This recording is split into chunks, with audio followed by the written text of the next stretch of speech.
Falando um pouco desse bochicho que deu com o DEVA 11, HCTR 11, muitas pessoas ficaram preocupadas, principalmente aqueles iniciantes, falando: meu Deus, eu não sabia que era tão volátil.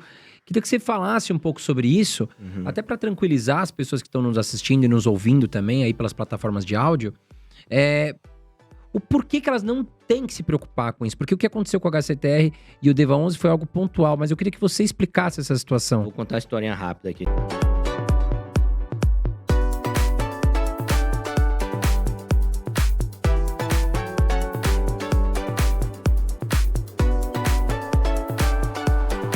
A gente fez uma campanha na Ticker, campanha solidária. Você teve prejuízo no HCTR, a gente dava um desconto na carteira. Só que o cara tinha que provar que teve desconto, né? Sim. Ele não podia falar que teve. Então o cara mandava o print e com os prints vinha a história. Pô, tinha cara até com vergonha de mandar o print, óbvio, a gente não compartilhou nada que não foi autorizado. E o cara contava a história dele. E você vê que a maioria dessas pessoas, elas... Vou puxar os números aqui. A gente tinha 500 mil investidores em 2019. A gente fez campanha, eu e outros analistas e tal, fizemos campanha pra gente tentar bater 500 mil investidores em 2019. A gente chegou mais ou menos com esse número no começo de 2020. Hoje a gente tem 2 milhões e 300 mil aí, praticamente. Cara, 70% do nosso mercado é leigo e inexperiente. Beleza. Então essa galera entrou nesse período. Eles entraram, é natural que o investidor olhe pro fundo que paga mais dividendo mesmo. E aí, como o investidor estava olhando, e aí isso é um risco muito grande, que eu falo pra galera, cuidado com quem você acompanha, põe um filtro, não é porque o cara comunica bem que ele sabe, o cara tem que ter responsabilidade. Muito influencer fazia vídeo passando a mão na cabeça mesmo, né? Vocês devem ter visto vários. Sim. E o pessoal fazia o vídeo passando a mão na cabeça, por quê? Porque se você...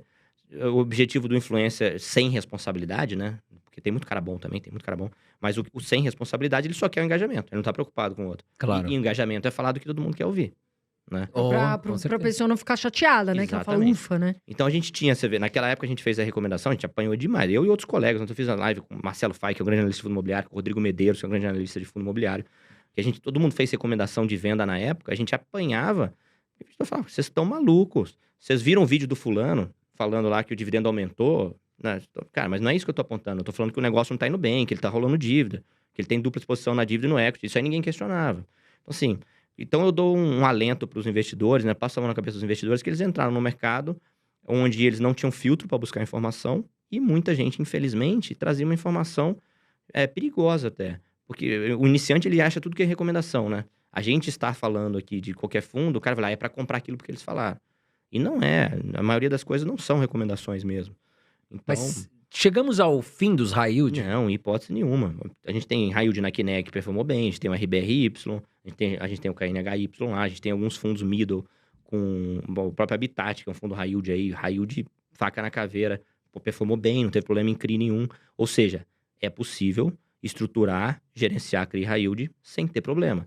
A gente teve o RSR, que é um fundo que eu gosto, que chegou a ter problema em um ou outro CRI, executou a garantia.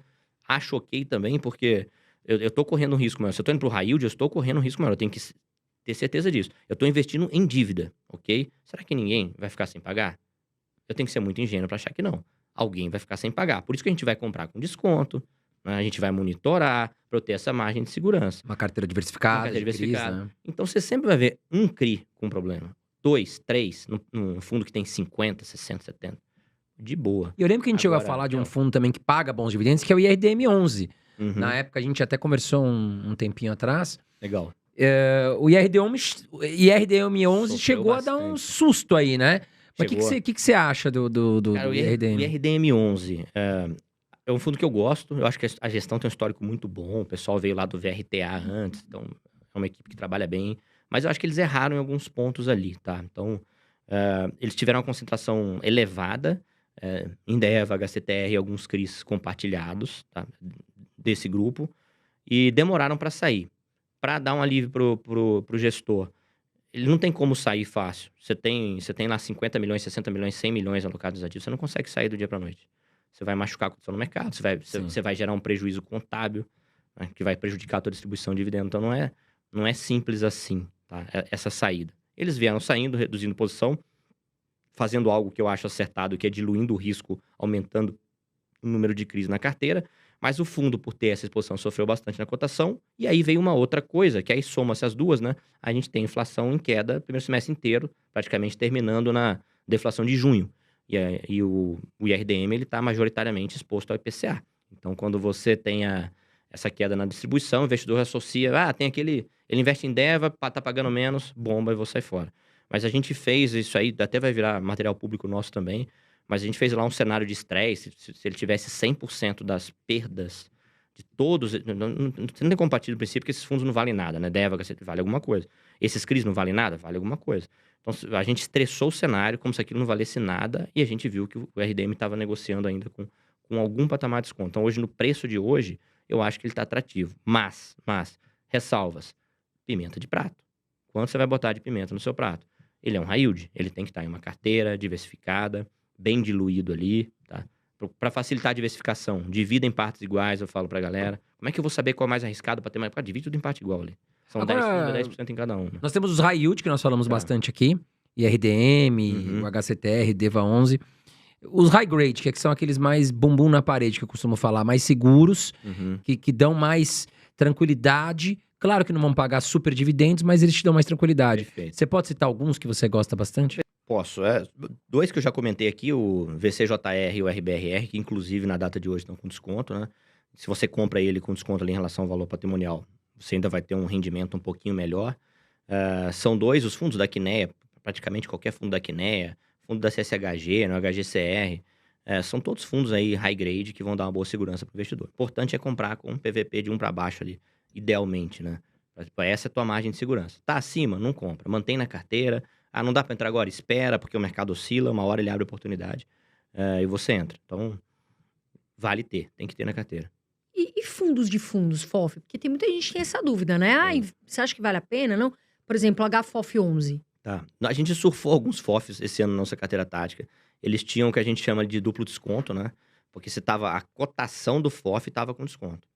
E dentro dele tinha cotas de outros fundos imobiliários, que também estavam com desconto. Então, é duplo desconto. Com esses fundos aqui dentro valorizando, você vai valorizar a cota do FOF, ele vai vender esse fundo, vai embolsar a valorização, distribuir mais dividendo. Tá? Então, FOF abaixo do valor patrimonial, eu acho bem legal. Quando a gente olha longo prazo, dos FOFs que tem longo prazo, porque tem FOF que não tem um prazo tão grande assim, a gente não vê um histórico muito bom de performance, assim, de superar o IFIX, superar a média de mercado. Até porque o FOF, ele meio que investe no contraciclo, né? Você pensa, pandemia tava tudo barato.